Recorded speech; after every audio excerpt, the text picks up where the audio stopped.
year. That will be something like the world has never seen. I want to congratulate the United Kingdom on making the vital commitment to spend 5% of GDP on defense at the NATO summit this year. We've worked together very closely in so many ways. I'm very honored to tell you that we've solved 7 wars, wars that were unsolvable, wars that couldn't be negotiated or done. The U.S. has done 7 of them. The one that I thought would be easiest would be because of my relationship with President Putin, but he's let me down.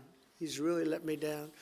It was going to be Russia and Ukraine, but we'll see how that turns out. But that turned out to be, I thought it might be among the easiest of the group, but we had settled just about every conflict, and as you know, we're working very hard on Israel and Gaza. All that's happening over there. Complex, but it's going to get done. It'll all get done right. And likewise, Russia and Ukraine will get done. But you never know in war. You know, war is a different thing. Things happen that are very opposite of what you thought. You thought you were going to have an easy time or a hard time, and it turns out to be the reverse.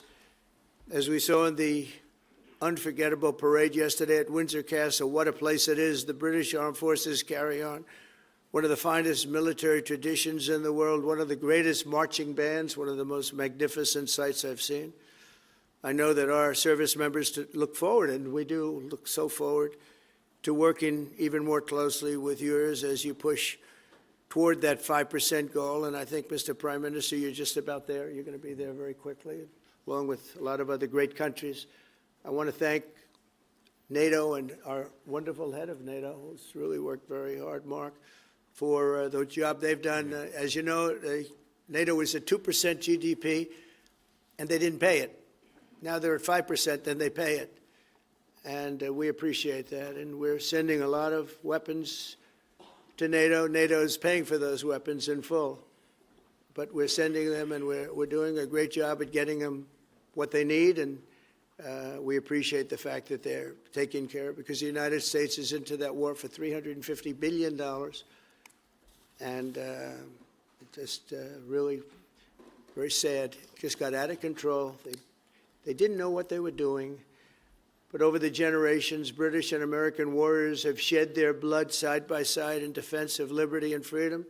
And that's why it's so imperative that the United States and the United Kingdom stand together for these fundamental rights and values of the English-speaking world. And we've always stood together, and we will continue to. Just last week, a great American, Charlie Kirk, was heinously assassinated for speaking his mind.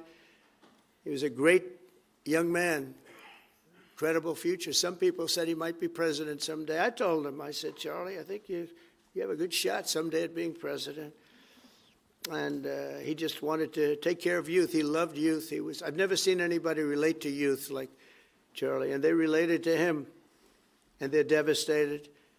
But I appreciate the many British citizens who have offered their condolences. And again, Charlie was a great person. We'll be going out to a service on Sunday. I'll be leaving with some of the people in this room just to celebrate Charlie and all that he's done. So incredible. Never seen anything like it.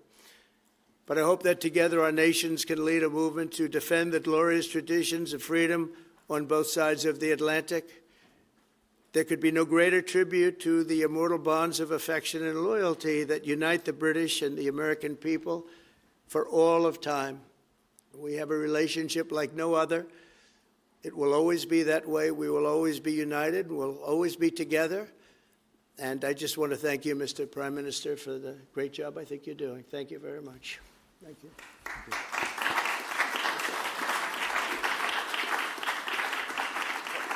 Thank you very much, Mr. President. We're going to take some questions. I'll call 2 or 3 to start with, and then I'll pass over to the President. I've got Chris Mason from the BBC first. Chris. Thank you both. Chris Mason, BBC News.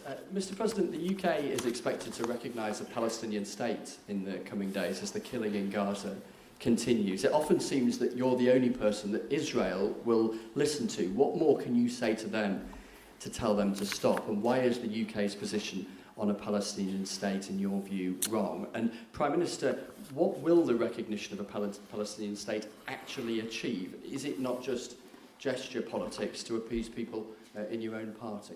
Thank you both. Well, Chris, let me just start with that because we discussed this amongst other things. We had the best part of an hour, I think, upstairs earlier today, just one-to-one, going through a number of affairs, world affairs, in private.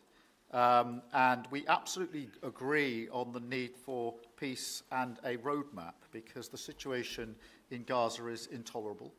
The hostages have been held for a very, very long time, and they must be freed.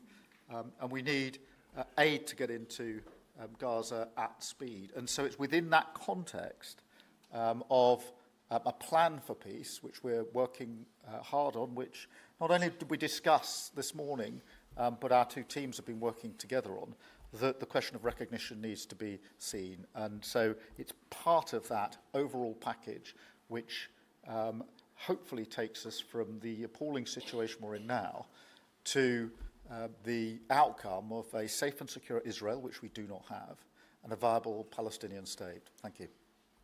Well, simply, I want the hostages released now, right now, not 1, 2, we'll give you 3 more tomorrow, and, you know, like it's been, but we're the ones that got all the hostages released. We got many, many came to the Oval Office, and I've heard stories like I've never thought even possible.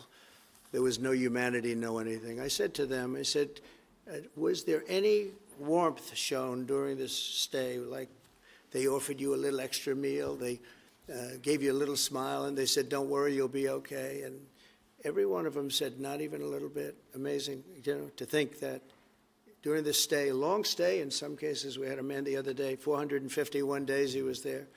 I always ask that question.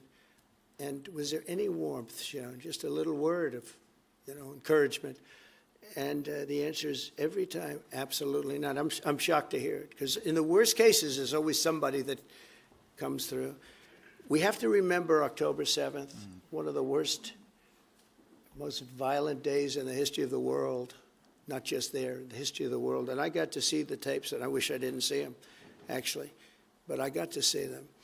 And I want an end. I want the hostages released. And I think it's going to be okay, but it has been a brutal period of time. But this has been going on for a long time. This is not something that's over the last year, 2 years, but this has been for decades and decades. But we want it to end. We have to have the hostages back immediately. That's what the people of Israel want. They want them back, and we want the fighting to stop, and it's going to stop. But a lot of bad things. You know, Hamas said that they're going to put the hostages up as bait. They're going to put the hostages in front of any attack. And that's pretty brutal. We haven't heard that one in a long time. So we have to remember that. So I have a disagreement with the Prime Minister on that score. Okay? One of our few disagreements, actually. Great. Can I take Jack from The Sun? Jack. Thank you both. Jack Elson from The Sun. Mr. President, in the 9 months you've been in office, you've been incredibly successful in all but eliminating crossings on your southern border. Yeah. Meanwhile, illegal migration is at record levels in Britain. The Prime Minister is trying to tackle that. What advice would you give to the man standing next to you on trying to stop illegal migration in Britain? And Prime Minister, if I can just ask, the President is all about drill, baby, drill in terms of trying to secure American energy and cut bills for Americans. Meanwhile, you are turning Britain's back on oil and gas in favour of renewable energies, such as wind turbines. Why do you think that you are right and he is wrong? So we had millions of people flowing in, totally unchecked, totally unvetted from the Biden administration. 25 million, in my opinion, that would be about 25 million. They came from prisons, they came from mental institutions, they were gang members, they were drug dealers. They came from the Congo. They came from all parts of South America. They came from everywhere. Think of it, prisoners from the Congo being released into the United States. Prisons opened up in Venezuela and many other countries pouring into the United States. And I couldn't believe it. One of the reasons I decided to run. I decided to run because I don't want to be controversial. But you see what's happened, and you see all the information that's come out. We won in 2020 big, And I said, let's run, we got to run, because I saw what was happening. And the worst thing that I saw was all of these people. You know, we've already solved inflation. We've solved prices. Oil is way down. Energy is way down in the United States. But what I saw happening with millions of people pouring into our country, I couldn't stand to watch it. And we've done a great job. Nobody, if you've seen the last, I appreciate your question, by the way, nobody, absolutely zero, and I'm not even sure that's possible, but it's a very liberal group that come out with those statistics. The last 3 months, we had zero. From millions of people a year ago, we had zero people enter our country illegally. And we do have people coming in legally through a legal process and testing and lots of other things.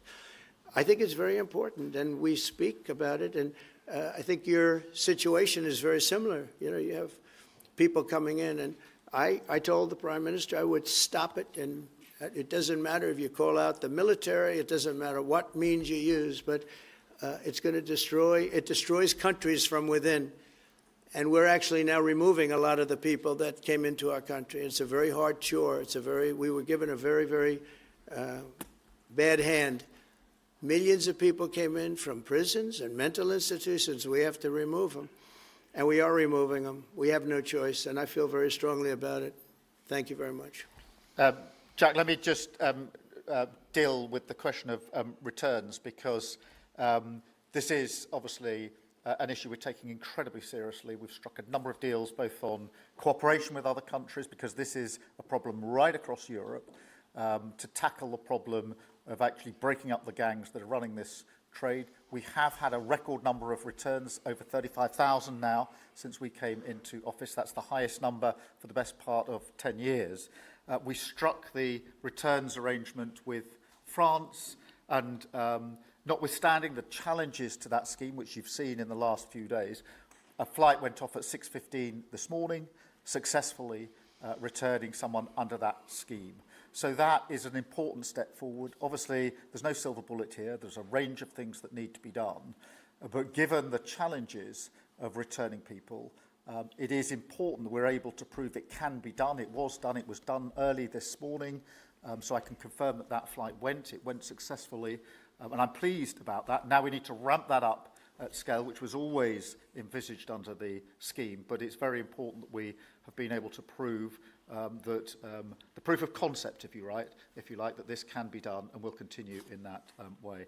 On the question of energy, firstly, let me be really clear that I am absolutely determined to ensure that the price and cost of energy comes down, so that bills come down both for individuals, for families, with their household bills, but also for business, because this is so important.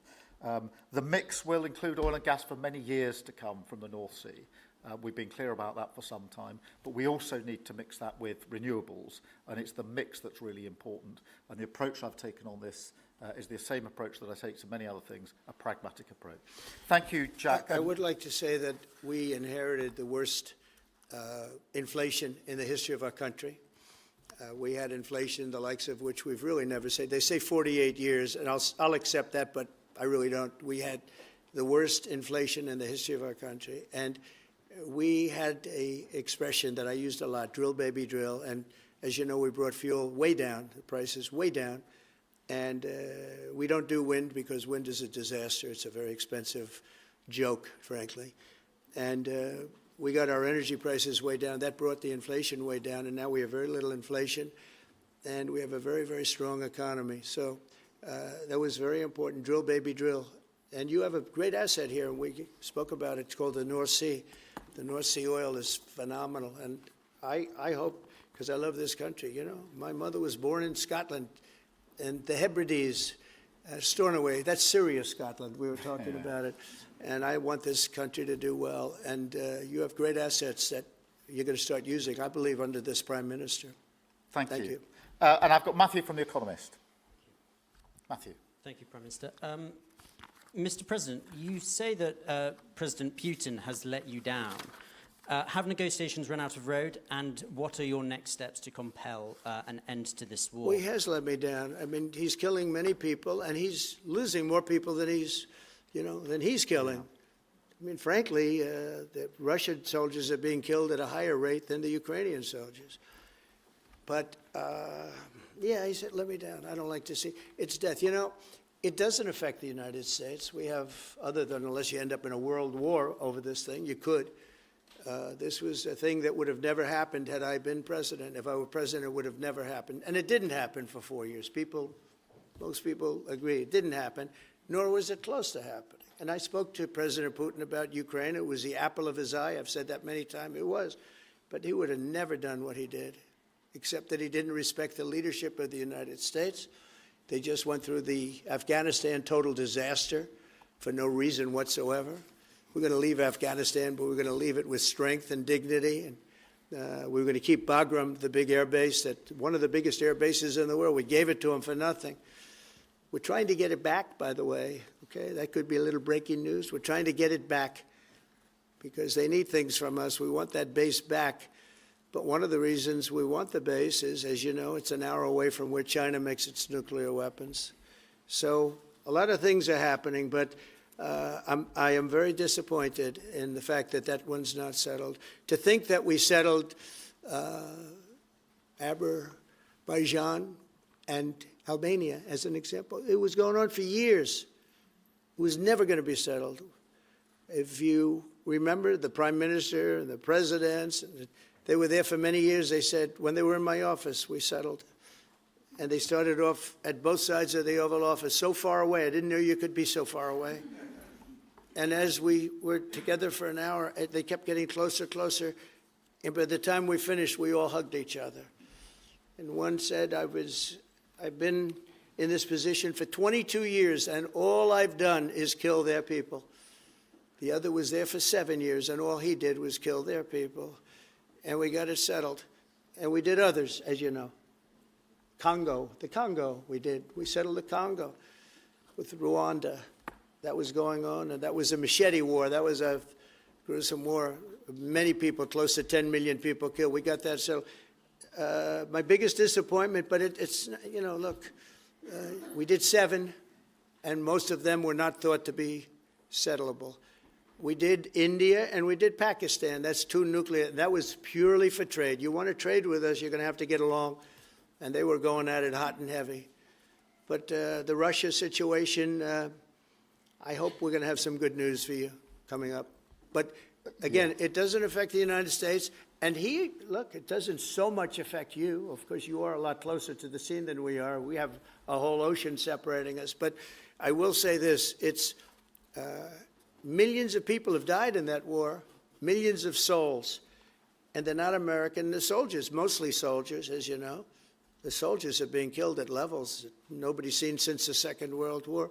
But they're being killed, and I feel I have an obligation to get it settled for that reason. Thank you. And just to add on that question, because we have to put extra pressure on Putin. And it's only when the president has put pressure on Putin that he's actually shown any inclination to move. So we have to ramp that pressure up. I think it's important to have this conversation in the context of what's happened in recent weeks. We saw damage and bombing to the British Council in Kyiv. These are targets that it was thought until recently were not targets that would be hit. The British Council, the European Union Embassy, the Council of Ministers, where President Zelensky's ministers work was hit. Again, these were thought to be places that wouldn't be hit.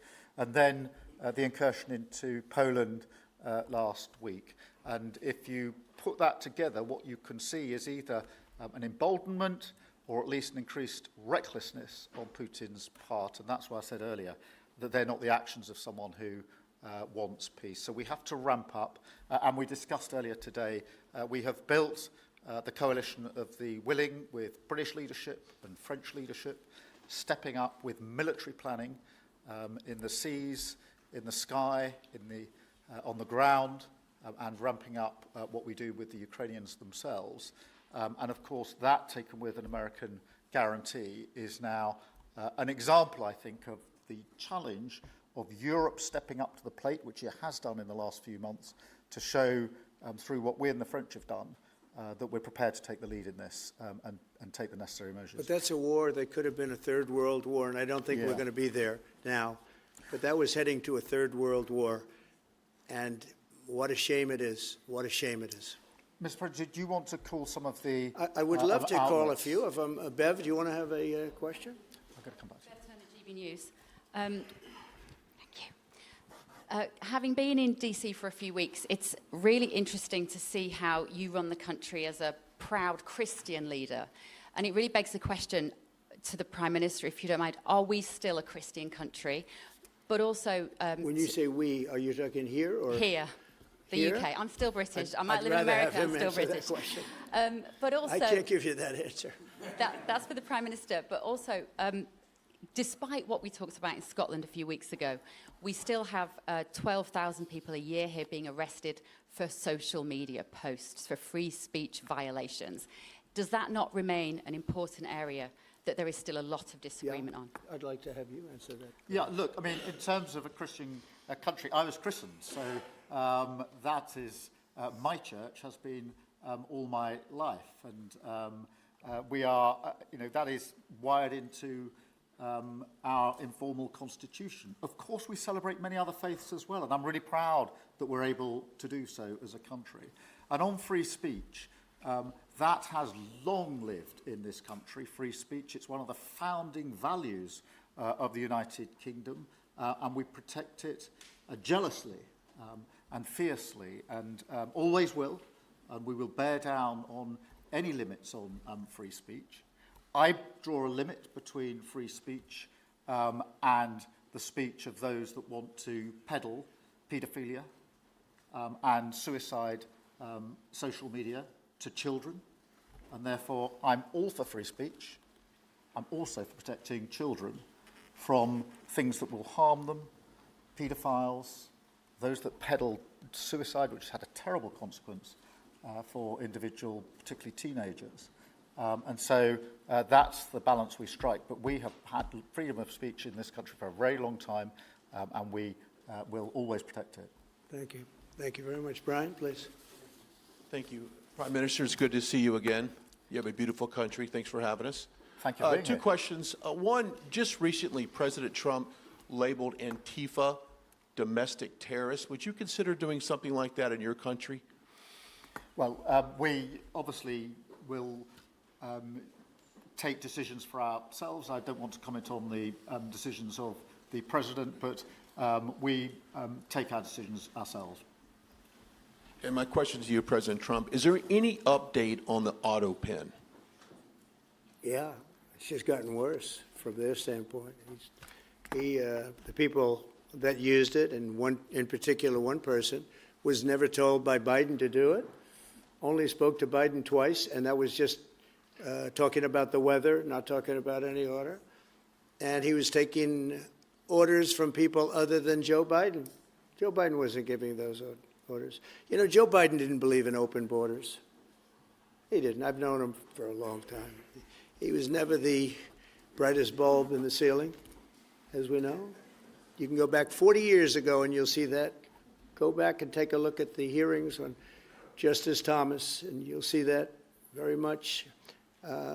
But he didn't believe in open borders and all of this nonsense that they're peddling now, which is why they're not in office any longer. It's a shame. The auto pen was illegal. It was illegally used. He never gave the orders. He never told them what to do. And I guess the only one he signed, or one of the few he signed, was the pardon for his son. But you had the congressman who, when they got the information, they found out they were guilty, and they deleted and destroyed all information, everything. You couldn't get any of it. They found out that Nancy Pelosi actually was offered the 10,000 soldiers, and she turned them down. They found out many things that were very bad. So they deleted and destroyed all information. You talk about freedom of the press and freedom of speech. How about that one? And there's not a thing. This is after a year and a half of hearings. They destroyed everything. And somebody's got to be held responsible. So Biden, what he did is they knew, I don't think he knew, but somebody knew. I don't think Biden had a clue about anything, if you want to know the truth. But they gave a pardon to those Congress people. They gave a pardon. Those people are so guilty. They gave a pardon. But Biden didn't know about it. The people, whether it's Lisa or any of those people in there that really ran it, I know them all. And they're sick people. They're smart people. They're very smart. They're probably brilliant, but they're sick in ideology. And they were running the auto pen. And it was totally illegal what he did. And I hope it's going to be so adjudged. Do you want to take one more and then I'll Okay. go back to British? Let's see. Peter, go ahead. Thank you, President Trump. In the deal that you're working on for the Chinese to sell TikTok to Yeah. an American buyer, Yeah. are the Americans going to have to come up with their own algorithm, or are they going to continue to use the successful but addictive Chinese algorithm? So what we're doing, and we're speaking to President Xi on Friday to see if we can finalize something on TikTok, because there is tremendous value, and I hate to give away value, but I like TikTok. It helped get me elected. In fact, Charlie said, "Sir, you ought to get on TikTok. You'd be great." I said, "Really? Tell me about TikTok." And we, as you know, we did unbelievably well with youth, like at a level that no Republican has ever even dreamt of. And in what, look, I think we won it for a lot of reasons, but that was a reason we won the election by such a big number. TikTok has tremendous value. The United States has that value in its hand because we're the ones that have to approve it. I specifically get the right to approve it. The people that are investing it are among the greatest investors in the world, the biggest, the richest, and they'll do a great job. And we're doing it in conjunction with China. But we are getting, the United States is getting a tremendous fee plus, I call it a fee plus, for just making the deal. And I don't want to throw that out the window. I can say this, that you'll have a lot of very unhappy youth. And I use TikTok very legitimately, very straight, just statements every day, little statements, short statements. "Sir, make it short, please." And TikTok Jack, we call him. It was pretty good. Did a good job for me, I guess. But no, I'd rather reap the benefits. I mean, the kind of money we're talking about is very substantial. And it'll be owned by all American investors and, the best investors and the, very rich people and companies are going to be owning it. Very, very straight, very legitimate companies, and really companies that love America. So they're going to be owning it. It's a big thing. And on a much bigger scale, and probably that's why we were able to get that, but on a much bigger scale, we're pretty close to a deal. We may do an extension with China, but it's an extension based on the same terms that we have right now, which are pretty good terms. And my question for Prime Minister Starmer, if you feel so strongly about officially recognizing Palestine for statehood, why are you waiting for President Trump to leave the country? Why can't you just do it right now? And isn't there a risk in rewarding Hamas with that? Well, let me be really clear about Hamas. They're a terrorist organisation who can have no part in any future governance in Palestine. And That's good. what happened on October the 7th was the worst attack since the Holocaust. We have extended family in Israel. I understand firsthand the psychological impact that had across Israel. So I know exactly where I stand in relation to Hamas. Hamas, of course, don't want a two-state solution. They don't want peace. They don't want a ceasefire. So I'm very clear where I stand on Hamas. Okay. On the question of recognition, I made my position clear at the end of July as to the timing, which has got nothing to do with this state visit, and I've discussed it with the President, as you would expect amongst two leaders who respect each other and like each other and want to bring about a better solution in the best way that we can. Thank you so much. Can I go back then to Robert at ITV? Robert Person, ITV. Mr. President, you uniquely, you alone in the whole world, have the power to persuade Prime Minister Netanyahu to stop the demolition of Gaza City, to stop the starvation of Palestine, and to stop the killing of civilians. If not now, when will you exercise that power to tell him to stop? Sure.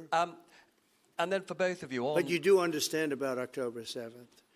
I'm a Jew, so believe me, I understand One of the about it. worst days in the history of humanity. What happened, I have seen the tapes. Babies that are 4 months old and just chopped up to pieces. And you've seen the tapes and I've seen the tapes. You're a professional and so am I. And people forget about October 7th. I can't forget about it. So I want it to end, but I want the hostages back. I don't want the hostages used as human shields, which is what Hamas is threatening to do. But as soon as they're back, that's the moment you will tell Netanyahu Well, to stop. it would certainly help, but I have to have the hostages back. And I don't want them back piecemeal, as I said before. I want them back.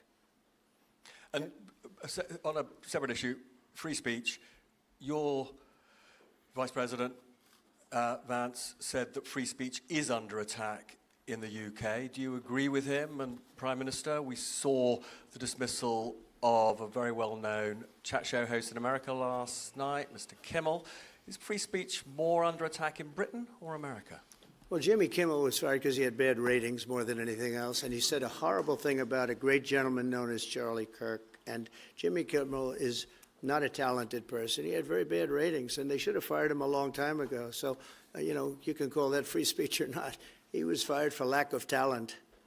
Yeah, please, go ahead. Yeah, I mean, firstly, on the question of Charlie Kirk, can I just express how shocking that is, I think, to everybody who believes in free speech and in democracy. It sent shockwaves through the world, and I know that he was a friend of the president, and I reached out straight away to the president because I understood how impactful it would be on him and his family. And we all need to be absolutely clear about that. Whatever our political views, it is shocking and is to be condemned. On free speech, not much to add to the answer I gave earlier. This country's had free speech for a very, very long time. It is part of who we are as a country, and it is the values that we fought for. We fought for it during the Second World War alongside each other. So we need no reminding of the importance of free speech in this country. Thank you, Robert. And I go to Beth for the final question, please. Beth. Thank you so much. Sky. Thank you, Beth Rigby, Sky News. Thank you, Prime Minister. If I could start with you. Prime Minister, President Trump has said he's ready to impose major sanctions on Russia if NATO countries stop purchasing Russian oil. He's got a point, hasn't he? Is that what you now believe is needed to bring Putin properly to the table? And what's your message to the President on US sanctions? And Mr. President, if I may, the King praised your personal commitment last night to finding solutions to the world's most intractable conflicts. You have invested much of your time and effort in Ukraine. But even as you seek to broker a deal, President Putin is escalating the war. He's firing drones into NATO airspace. You say he has let you down. Was it a mistake to invite him to Alaska? Do you regret it? No. And is it time to squeeze him, sir, and scare him and impose sanctions? And finally, if I may, the elephant in the room, Lord Mandelson, he is no longer the ambassador. Do you have some sympathy with him that he lost his job over historic links to Jeffrey Epstein? Thank you very much, sir. I don't know him, actually. I had heard that, and I think maybe the Prime Minister would be better speaking of that. That was a choice that he made, and I don't know. What is your answer to that? Well, I mean, it's very straightforward. Some information came to light last week which wasn't available when he was appointed, and I made a decision about it, and that's very clear. On the question of the pressure on Putin and on Russia, which is obviously really important, look, I think it is a challenge to Europe. There are a number of European countries which are too reliant on energy from Russia. The UK actually obviously has almost got nothing at all, but we do need to bear down and work with our European counterparts here. There are one or two countries, I think, that do need to look again at the question of energy. There's no one silver bullet here. We do have to have a wider suite of sanctions, which we've put in place a number of times, working across Europe and with the United States. And of course, we must, and we are, making sure that Ukraine is in the strongest position now, because one of my long concerns here has been that whilst we talk about a ceasefire, and we all want a ceasefire, and we talk about what might happen after a ceasefire, we mustn't forget that Ukraine needs our support now, and we've said we stand with Ukraine from the start to the finish, and that means we must continue to supply them with what they need in order to fight this war, which of course resulted from and is a result of Russian aggression.